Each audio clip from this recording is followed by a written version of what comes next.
Selamat bergabung kawan-kawan di channel Tarot Aja. Channel ini akan membahas tentang berbagai perbincangan berkaitan dengan psikologi simbol tarot.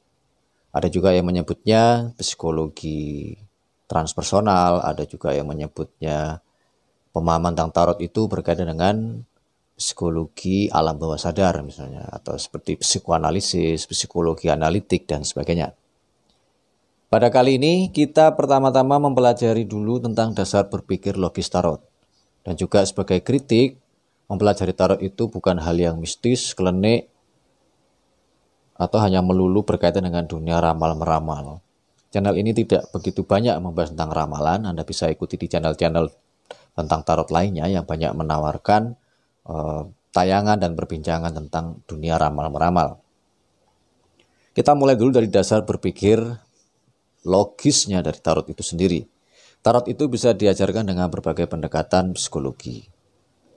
Dan orang pada umumnya bisa saja mempelajari psikologi tarot. Gak perlu misalnya Anda perlu sixth sense, indera keenam, atau mungkin unsur mistis untuk mempelajari kartu tarot semacam ini. Pertama, kita perlu memahami tarot itu adalah keterampilan. Sama halnya seperti semua jenis keterampilan lain. Anda bisa memasak, teman Anda bisa bersepeda, ahli ratusan kilo gitu. Atau Anda sekarang menjadi seorang penyanyi di channel YouTube. Semua bisa mempelajari hal itu. Tentu ada perbedaan-perbedaan yang bisa dilihat. Kalau Anda bisa nyanyi, mungkin nyanyinya levelnya di kamar mandi atau membuat cover seadanya saja. Tapi ada juga penyanyi yang punya kemampuan menyanyi lagu klasik ya di opera. Sama juga dengan tarot. Jadi pewacana tarot itu faktornya juga bisa banyak gitu.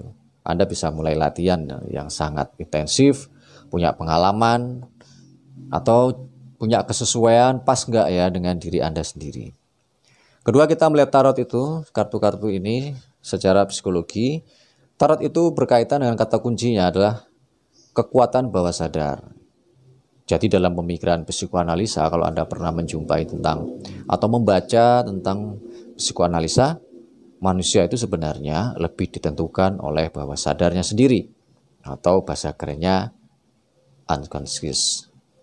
Unconscious, dan kalau kita mampu menggerakkan alam bawah sadar itu, unconscious itu, maka ada kecepatan atau kekuatan yang lebih tinggi dari kesadaran. Jadi Anda bayangkan kalau Anda bisa memahami kartu-kartu ini, entah itu berkaitan dengan pembelajaran diri sendiri atau mungkin belajar kaitan dengan membantu secara konseling ya dengan orang lain, maka Anda mulai menggunakan alam bawah sadar yang tersimpan dalam simbol-simbol kartu tarot ini.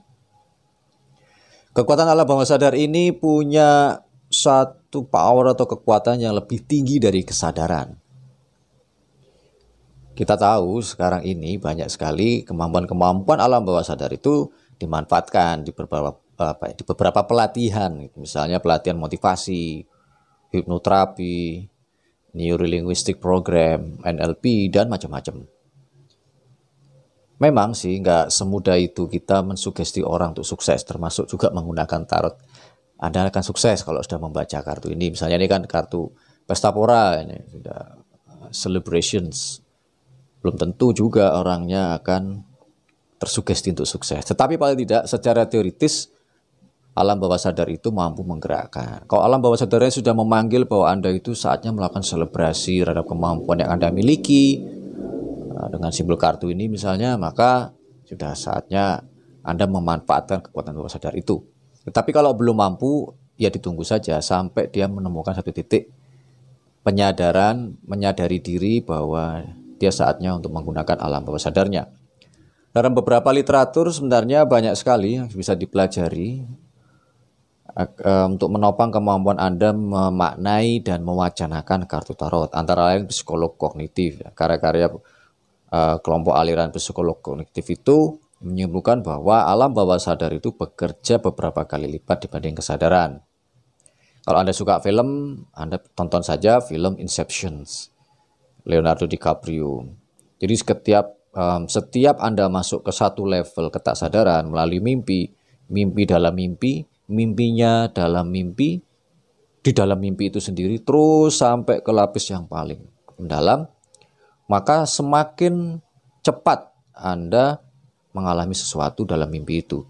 Jadi kalau level mimpi pertama Anda mimpi bekerja keras membawa batu, lalu dalam mimpi itu Anda istirahat dan tertidur, mimpi lagi sampai ke dalam, ya, misalnya justru menyetir mobil mewah. Semakin ke dalam maka akan terjadi kecepatan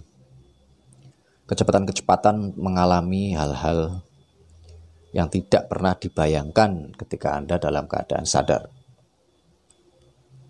Oke kawan-kawan, kita sudah bisa memahami bahwa tarot itu salah satu metode di dalam pengetahuan psikologi yang menggunakan pendekatan bawah sadar. Jadi kalau kita nanti belajar psikologi atau ada punya background psikologi, coba Anda buka-buka pembelajaran tentang psikoanalisa. Itu ada tokoh atau penulis, seorang dokter dan menjadi rujukan utama, yaitu Sigmund Freud. Sigmund Freud banyak membicarakan tentang alam bawah sadar. Alam bawah sadar ala Freud itu sifatnya personal. Kaitan dengan trauma-trauma pengalaman yang begitu lama tertimbun. Tetapi trauma-trauma itu masih mempengaruhi kesadaran manusia. Misalnya Anda pernah digigit anjing ya. Kalau kartu ini ya, kalau dilihat mungkin dia punya trauma sampai memahami bahwa kalau melihat anjing aja takut, termasuk gambarnya. Tapi lain halnya misalnya dia punya trauma broken home, maka cara pikir dia terhadap pasangan misalnya itu akan berubah gitu ya. Kalau punya pasangan mungkin posesif karena khawatir gagal dan seterusnya. Kemudian pembelajaran tentang tarot ini akan berlanjut kaitan dengan psikoanalisa tadi, bahwa alam bawah sadar itu sifatnya kolektif. Simbol-simbol pada kartu tarot ini tidak bersifat personal lagi, tetapi bersifat kolektif. Jadi hampir seluruh umat manusia bawah sadarnya kurang lebih tersimbolkan dalam berbagai kartu tarot. Ini bisa merujuk pada beberapa simbol ya, pada berbagai belahan dunia lain, bangsa-bangsa lain, meskipun tempatnya, waktunya berbeda, tetapi punya kesamaan. Misalnya simbol matahari, gitu. Matahari di sini kan simbolnya macam-macam ya, bisa pencerahan atau kekuatan yang baru muncul atau awal dari perjalanan karena mataharinya baru terbit. Ada juga kekuatan bulan di sini. Bulan ini mengisahkan tentang hal yang misterius, simbol dari intuisi, kerinduan akan sesuatu yang tak pernah tercapai. Bintang-bintang, raja, ratu, misalnya di sini ada simbol, ini penulis ya. Nah, kita akan melihat simbol sebagai contoh saja, ini contoh seorang pandita ya. Tapi dia pandita sekaligus ratu. Ini kan berbagai simbol yang beredar di berbagai ketaksadaran kolektif seluruh umat manusia.